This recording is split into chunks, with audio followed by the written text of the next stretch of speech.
Welcome back to Superbly Said Advanced English Vocabulary and Phrases. It's great to be diving in again. And just so you know, this deep dive comes straight out of a SpeakDuo lesson. Yeah, crafted for advanced learners like you. Exactly. And speaking of SpeakDuo, seriously, if you're looking to practice your English, maybe meet people from all over on video calls, and really boost your speaking confidence, you've got to check out SpeakDuo.com. It's a fantastic way to practice. So today we're jumping right into 8 advanced phrases and words. Essential stuff for really refining your English. Totally. We're not just going to skim the definitions. We want to, really get into the subtle meanings, maybe some common pitfalls. And show you how to actually use them. Right, in real conversations. So let's get started. First up, an expression that often carries a bit more weight than people might think. Okay, let's unpack this first one. To be in shock. Now, on the surface, it seems pretty straightforward, doesn't it? Yeah, like just really surprised. Or maybe so, overwhelmed by something unexpected, you can't quite react. Right, but the key thing with to be in shock, the real essence of it, is the intensity. It's profound. More than just surprise. Oh, definitely. Being surprised can be mild, right? Like, oh. But being in shock, that implies a much deeper, almost physical reaction sometimes. Mm-hmm. Think of it as being completely stunned, utterly, and your brain kind of hits pause for a second, struggling to catch up with what just happened. So it's like being dumbfounded or paralyzed by disbelief. Exactly. That's a great way to put it. Your normal thinking, your emotions, they might just seize up for a moment. Wow. Yeah, it's that feeling when something totally unforeseen, could be good news, could be bad news, just completely shakes your composure, leaves you reeling, almost frozen. So it's not just thinking that's surprising, it's a whole body and mind thing. Precisely. It often comes from a really sudden, jarring break from what you expected. It hits harder than simple astonishment. It's different from just being surprised, which could be quite fleeting. Shock lingers, it has that sense of being floored. That makes sense. That feeling of temporary paralysis or just inability to process, that's the crucial bit. Not just a polite, oh, really, but genuine, deep disbelief. Yeah. Okay, so let's take a work example. Say, I was in shock when I heard the news about the promotion. Okay. Now, this isn't just saying you were happy, right? No, not at all. It conveys that the news was just so unexpected, maybe so significant, that it caused a real moment of disbelief. Like you had to ask, wait, did I hear that right? Exactly. Or maybe you felt this immediate wave of, joy, relief, maybe even a bit of fear about the new role. Yeah, all hitting at once. Making it hard to actually grasp the reality right then and there. It really shows the impact of truly unforeseen news, even good news. That's a perfect example. And, thinking about exams like IELTS Speaking Part 2, right? You might get a question like, when was the last time you were completely in shock? Okay, right. And a great answer, one that really captures this deep meaning, could be something like, when my best friend showed up at my birthday party from another country, I didn't expect it at all. Oh, wow. Yeah, that fits perfectly. Doesn't it? Her arrival wasn't just a nice surprise. It was totally, utterly unanticipated, especially coming from another country. Right. That creates a scenario where the surprise is so intense, it leads to that genuine state of shock. It really underlines that element of a profound, unexpected event that just stops you in your tracks. Leave you speechless for a moment. Exactly. Takes a beat to sink in. That's a fantastic illustration. Really captures that overwhelming feeling. Okay, so if shock is about being stunned by the unexpected, our next phrase, redeem oneself, is quite different. It's about bouncing back, isn't it? Precisely. Redeem oneself. It basically means, doing something good after you've failed or made a mistake, specifically to improve your reputation or how people see you. So it's about fixing things. Yes, but the really critical part here is the element of active recovery and restoration. Ah, okay. So it's different from just, say, apologizing. Absolutely. Apologizing is saying sorry, right? It's verbal. Making amends might be fixing a small error. But redeeming oneself, that usually implies a bigger, more substantial action. Right. Something positive you do after a significant mess up or when you've made a really bad impression. The aim isn't just to smooth things over, but to actually earn back respect or trust. Exactly. Earn it back. Forgiveness, maybe? Yeah. It's about showing through what you do that you've learned and you're committed to making things right, often in a way that's maybe even bigger or more impactful than the original mistake. I like that. The emphasis on active recovery, not just wishing things were better or a quick, my bad. It's a demonstrable effort. It is. It implies restoring integrity or status that was, like, seriously damaged. It's quite different from just making up for something minor, which might just involve a quick fix. Redeeming oneself often requires a significant, noticeable effort. Okay, here's a good example, maybe more personal. He forgot our anniversary. Oh, dear. That's the failure. Right, big failure. But redeemed himself with a surprise trip. Ah, okay. The surprise trip is the key. Yeah, that's the good action. Yeah. It wasn't just saying sorry or, bringing home flowers the next day. It was a substantial planned effort. Done after the mistake. Specifically to make amends, properly rectify the situation. And that action likely improved his standing, his reputation with his partner significantly. Absolutely. It shows the reparative, restorative aspect perfectly. Underscores the effort needed to genuinely redeem oneself. Okay, and connecting this to, say, an IELTS speaking part 2 question, maybe. Have you ever redeemed yourself after messing something up? Yeah, that's a common sort of reflective question. Right, so a strong answer could be. Okay. How about this? Yes, I completely forgot my lines in a really important scene in a play once. Ouch. Public mistake. Definitely a messing up, but I managed to absolutely nail the next scene and got a huge round of applause. Perfect. Forgetting lines is embarrassing, clear error. But then nailing the next scene, that wasn't just fixing it. No, it was an outstanding performance. Right. It compensated for the mistake and earned public approval, the applause. It turned failure into a kind of triumph in front of everyone. Yeah, it really illustrates successfully redeeming oneself. Yeah. A noticeable action restores, maybe even elevates your standing. Couldn't have put it better myself. A real comeback. Okay, cool. Now let's pivot a bit. Let's talk about side by side. Seems simple, but it's got a specific use, especially for comparing things. Absolutely. Side by side. Broadly, yeah, it means in direct comparison or just close together physically. Or is clue it? Well, the key nuance, especially when we use it for comparison, is that it implies a deliberate, intentional placement. Ah, okay. Not just accidentally next to each other. No, you put things side by side physically or maybe even just conceptually for a reason. Which is? To allow for a really clear, often simultaneous look at the differences or the similarities. It makes the comparison obvious, immediate. Easier than looking at one thing than the other. Much easier. It's more focused, more intentional than just saying things are together or next to each other. Those don't necessarily imply you're comparing them. Right. When things are side by side, you're actively looking for those distinctions, those common points. It's about analysis. It highlights contrasts and parallels you might otherwise miss. It's more specific than just comparing, which could be done in many ways. Side by side implies direct, immediate juxtaposition. Got it. So the purpose of them being close is key. It's for analytical observation. Okay, a practical example. Maybe shopping. Yeah, like product comparison. How about we place the photos side by side to see the difference? Perfect. That doesn't just mean the photos were lying around near each other. No, it means they were specifically arranged like that. Right. To make it easy, direct. To spot tiny differences in color, maybe composition, details, or appreciate similarities. It's a really common use, arranging things physically to help you analyze them carefully. Exactly.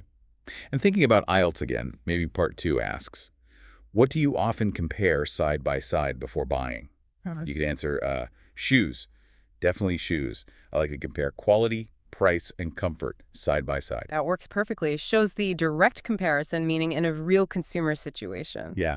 You imagine someone actually lining up the shoes, right? Or at least mentally doing it, examining the stitching on one then the other, feeling the sole, checking the price. Right.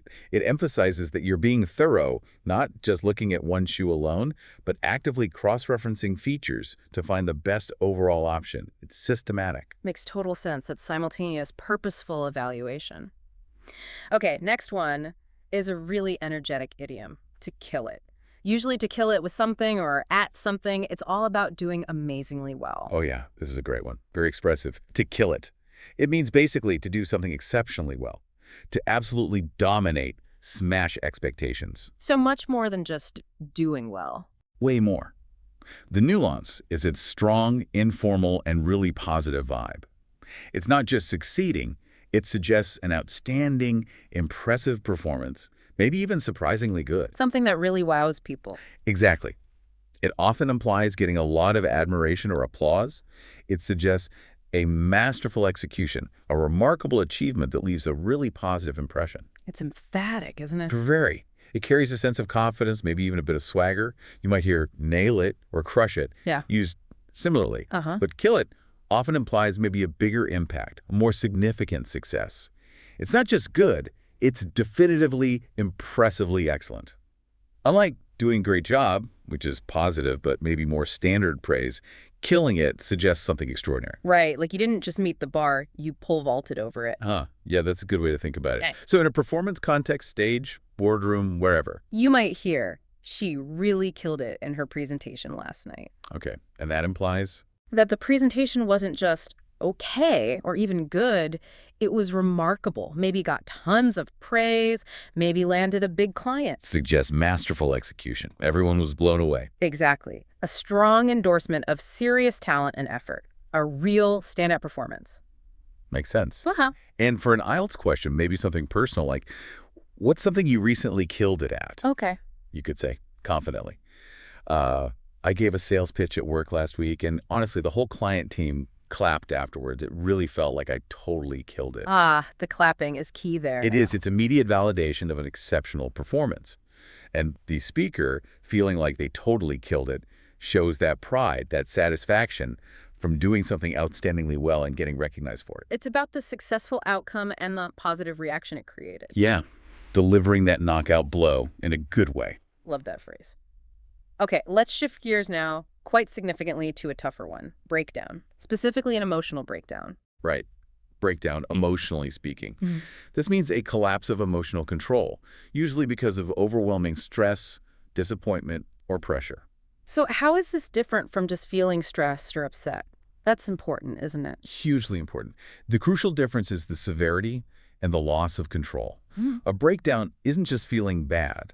It's a significant, often quite sudden, loss of your ability to cope emotionally. So it's more than just having a bad day. Much more. It's an overwhelming state where you lose emotional regulation.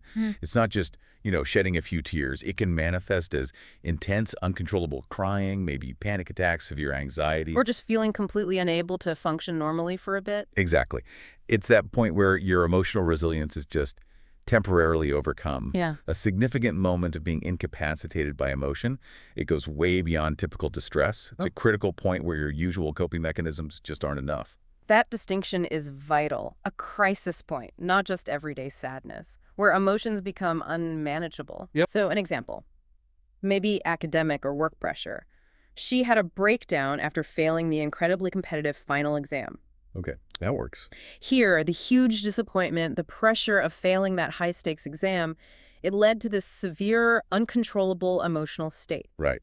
Shows how major stress or a crushing blow can trigger it. The person just can't manage their feelings anymore, reaches that point of emotional collapse, even if it's temporary. Highlights the impact of a specific, often high-pressure, negative event. Definitely. And this leads to, sometimes relatable IELTS questions like, Yeah. what's something silly that almost made you have a breakdown? Okay, like what? Well, a sample answer, maybe slightly humorous, but still illustrative, could be, oh gosh, I once lost my phone for like 5 minutes and I nearly had a breakdown. But then I found it in my bag all along. Right. We've all been there. Maybe not quite breakdown level, but that panic. Exactly. The trigger, losing a phone for 5 minutes, seems tiny, silly afterwards. But the answer captures that feeling of intense emotional overwhelm, that near panic, even over something minor in that moment. Emphasizes the near collapse of emotional control. Makes the feeling relatable, even if the cause seems trivial later. Yeah. Shows how small things can push us close to the edge sometimes. That's a great way to illustrate it, even with a lighthearted example. Okay, moving on. Let's get into the nitty-gritty. This one suggests really digging deep, doesn't it? It really does. To get into the nitty-gritty, it means starting to discuss the very specific, often quite complex, and absolutely essential details of something. So not just the general idea. No, the nuance is that it signals a deliberate shift, moving from the big picture, the overview, down to the precise, fundamental, maybe intricate aspects. The stuff that really matters. Yeah, exactly. It implies a thorough, in-depth look, focusing on the practical bits, the operational details, the core elements. It's about diving past the surface to understand how it all works, the core mechanics, the specifics needed for understanding or making decisions. Is it different from just saying discuss the details? I'd say so. Nitty-gritty often implies the most important details, sometimes the challenging ones, maybe even the slightly unpleasant but necessary bits you have to tackle. Ah, okay. Like the really core, maybe difficult stuff. Yeah. Apparently, its origins might relate to like the small, hard-to-reach essential bits of something like the actual grit and sugar, or the core parts of machinery, the fundamental elements. That's fascinating, rolling up your sleeves and digging into what makes it work. So, in a business context, Yeah. you might hear a manager say, okay, team, we've covered the high-level strategy. Now let's get into the nitty-gritty of the proposal. Right, that signals a shift. Yeah, moving from the broad concept to really examining the specific terms, the detailed budget, the exact timelines, operational details, The serious scrutiny phase. where every crucial element gets looked at closely, often where the hard work really starts, because the important stuff is in those details. Absolutely. And for an IELTS question, perhaps asking about personal interests, what's something you enjoy getting into the nitty-gritty of? A cool answer, a showing passion, could be, oh, I absolutely love getting into the nitty-gritty of skincare routines, like the actual ingredients, their molecular structures, how they interact, all of it. Ah, nice. That shows real detailed interest. Exactly. It shows the speaker isn't just interested in nice packaging or brands, but the actual science, the specific ingredients, their effects. It's a deep dive into complex details, perfectly illustrating the idiom. Great everyday example. Okay, let's look at mass-produced. This one feels like it carries more meaning than just quantity, right? You're spot on. Mass-produced. It means made in large quantities, usually using machinery, factory setting, etc. Standard definition. But the nuance goes way beyond just lots of them. It often suggests standardization, uniformity. Products made this way might lack individual character, unique craftsmanship, the distinctiveness you get with handmade items. So efficiency over individuality. Often, yeah. Think about the Industrial Revolution. Mass production made goods cheaper, more accessible, which was huge.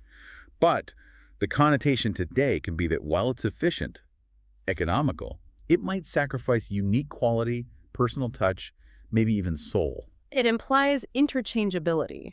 That's a good word for it. Yeah. It's not just how many are made, but how, and what that means for the item's character compared to something artisanal. It implies a certain generic quality, unlike, say, custom-made or handcrafted. Got it. It's about the feel, the character, or maybe the lack of it. So for consumer goods, Yeah? maybe furniture shopping. Yeah. The furniture looked nice in the showroom, but it felt mass-produced once we got it home. Okay, I can picture that. The contrast is subtle, right? It looked good, aesthetically pleasing. But maybe up close or using it daily. It lacked that distinctiveness, those little imperfections or the feel of something unique, handcrafted. It highlights that lack of uniqueness aspect, a generic quality, maybe, despite looking okay. That nails the nuance. So, And in an IELTS context, a question might be, do you prefer handmade or mass-produced items? okay, straightforward preference question. And a sample answer illustrating the nuance could be, I generally prefer handmade items. They just feel more special and unique than mass-produced ones. Right, that directly contrasts the special feeling, the individuality, with the implied generic nature of mass-produced things. Exactly. It reinforces that nuanced mass production equals efficiency, maybe affordability, but often at the cost of individuality, the story, that special connection you get with handmade things.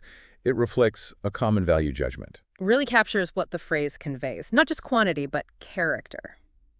Okay, last one for today. To dissect, but used figuratively. This sounds like deep analysis. It absolutely is. To dissect, figuratively, means to analyze something in really great meticulous detail. And the power comes from the literal meaning. Precisely. Think about a scientist dissecting something in a lab, carefully cutting it apart to study every little piece. Right. Figuratively, it's the same idea applied to concepts, arguments, problems, texts. You break it down into its smallest parts. What? To understand each component thoroughly. How do they interact? How do they form the whole? It suggests a really meticulous, comprehensive, often critical examination. So more than just a quick analysis or a review. Much more. It implies getting right under the hood, exploring every single piece, looking for strengths, weaknesses, connections. It suggests real intellectual rigor, deep scrutiny. It implies a very methodical and detailed breakdown, much like the literal action. That comparison makes it super clear, not just looking at the surface, but going deep, piece by piece. Okay, so in a debate maybe, or analyzing something complex. Perfect. High-stakes situations often call for it. During the negotiation, she skillfully dissected every argument presented by the opposing team. Ooh, strong image. Yeah. It implies she didn't just listen and respond, she took each point apart. examined its core logic. Yeah, identified strengths, weaknesses, assumptions, potential flaws with real precision. It shows sharp, thorough analytical skill. Left no stone unturned. Very effective. And for an IELTS Part 2 question, maybe about decision-making, what's something you like to dissect before deciding on it? Okay. A practical, relatable answer could be, before booking any travel, especially a hotel, I really like to dissect every single review I can find. Ah, the review rabbit hole. Exactly. But this shows the figurative dissection perfectly. The speaker doesn't just skim. They analyze each review in depth. Looking for specifics, patterns. Yeah, trying to spot hidden issues, recurring problems, reading between the lines before making a confident choice. It shows that careful, systematic, analytical approach, understanding every facet before committing. Fantastic. Right, we've really pulled apart these 8 phrases today. Gotten into the nuances, the application. Hopefully made them clearer. Definitely. So now it's time for a quick quiz. Let's test that new knowledge. I'll ask the question, give you the options A, B, and C, and then a little moment to think. Okay. And feel free, everyone listening, to pause this deep dive right here if you need a moment to mull over the answer. Ready? Let's do it. Question 1. What does it mean to be in shock? Option A, to feel overwhelmed by physical pain. Option B, to feel stunned by an unexpected event. Option C, to panic due to a lack of preparation. Take a moment, okay? The correct answer is option B. To feel stunned by an unexpected event. Remember that example. When my best friend showed up at my birthday party from another country, I didn't expect it at all. That's real shock. That sudden, overwhelming surprise. Question 2. If someone redeems themselves, what are they doing? Option A, they are excusing themselves politely from blame. Option B, they are doing something good to recover from a mistake. Option C, they are making a public apology for a decision. Little pause to think, and the answer is option B. They are doing something good to recover from a mistake. Think about, he forgot our anniversary but redeemed himself with a surprise trip. It's about that positive action to make up for the error. Earning back that good standing. Question 3. What does side-by-side imply in a comparison? Option A. 2 things are evaluated in close proximity to each other. Option B. 2 things are judged without any bias or delay. Option C. 2 things are used together for the same task. Thinking time. Correct answer. Option A. 2 things are evaluated in close proximity to each other. Just like when you place the photos side by side to see the difference, that closeness is specifically for the comparison. Making differences and similarities obvious. Question 4. What does it mean to kill it in a performance? Option A. To perform extremely well and impress others. Option B. To complete a task ahead of schedule. Option C. To perform something exactly by the rules. Have a think. The answer is option A. To perform extremely well and impress others. Like we said, she really killed it in her performance last night. It signifies exceptional, impressive success. Totally smashing expectations. Question 5. If someone has a breakdown, what likely happened? Option A. They physically collapsed from exhaustion. Option B. They decided to cancel a trip last minute. Option C. They lost emotional control due to stress or pressure. Take a moment. Right, the answer here is option C. They lost emotional control due to stress or pressure. Remember the example. She had a breakdown after failing the exam. It's that temporary loss of coping ability. Overwhelmed by emotion. Question 6. What does get into the nitty-gritty mean? Option A. To review only the pleasant parts of a topic. Option B. To begin exploring deep and specific details. Option C. To settle a conflict quickly and efficiently. Quick pause, and the correct answer is option B. To begin exploring deep and specific details, like when we suggested, let's get into the nitty-gritty of the proposal, focusing on those essential core elements. The important, sometimes complex bits. Question 7. If something is mass-produced, what does that suggest? Option A. It was handcrafted with great attention to detail. Option B. It was created specifically for high-end use. Option C. It was made in large quantities using machines. Think about it. The answer is option C. It was made in large quantities using machines. Our example highlighted the nuance. The furniture looked nice, but it felt mass-produced, suggesting that lack of unique character. Efficiency, standardization, maybe less individuality. And last one, question 8. What does it mean to dissect something figuratively? Option A. To simplify it for easier understanding. Option B, to criticize someone's idea harshly. Option C, to analyze every component in depth. Final moment to think. Okay, the correct answer is option C. To analyze every component in depth, like when she dissected every argument in the debate, it's all about that meticulous, comprehensive examination. Breaking it down piece by piece. Quiz complete. So after all that, what does this really mean for you listening in? Well, I think mastering these kinds of nuanced phrases, Yeah. it's not just about ticking off words on a vocabulary list. Yeah. It's really about getting a better toolkit, linguistically speaking. It helps you express your own thoughts with much more precision. And understand others better, too. Exactly. You start picking up on subtle differences in meaning. It helps you perceive the world, maybe the complexities around you, in a more refined way. Yeah, knowing the difference between just surprised and truly in shock or analyzing versus dissecting. It gives you a richer grasp of communication, of understanding. They're like keys to deeper insight, not just words. Totally agree. And I'd really encourage you listening to try and actively use these expressions, slip them into conversation, maybe use them in writing. Or just listen out for them. Yeah, in films, news articles. The more you consciously notice and use them, the more natural they'll feel in your own advanced English. Definitely. And maybe something to think about this week. Consider this. What everyday situations could you maybe consciously try to dissect? Ooh, interesting. Yeah, apply that analytical approach. Peel back the layers. See the nitty-gritty of something you usually take for granted. Or looking ahead, where might you get a chance to really kill it? Love it. Yeah, exceed expectations in something you're doing. Keep exploring, keep questioning, keep building that linguistic toolkit. That's a brilliant thought to end on. Keep dissecting, keep killing it. Hopefully in the right contexts. And remember, if you want to practice these phrases, get feedback, connect with other English learners around the world, really boost that confidence. SpeakDuo.com. Exactly. SpeakDuo.com is an amazing platform for that. We really recommend checking it out as you continue your journey. Thanks so much for joining us for this deep dive. Yeah, thanks everyone. Looking forward to the next one.